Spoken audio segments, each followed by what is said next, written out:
All right, here we go, cleaning some sensors.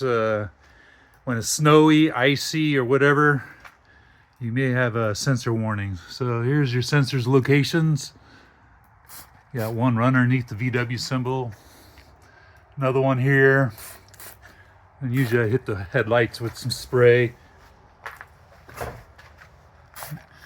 Another sensor here. That right there is a towing hook, so probably don't need to lube that up.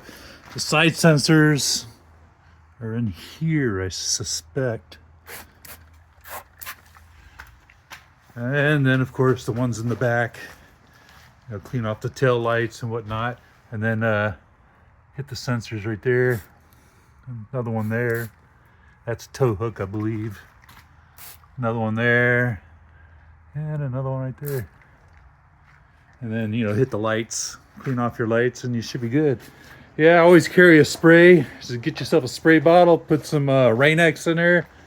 And whenever you have sensor issue, just go out there, spray the Rain-X. It'll keep it clean and usually shuts it right off. And you'll be good to go.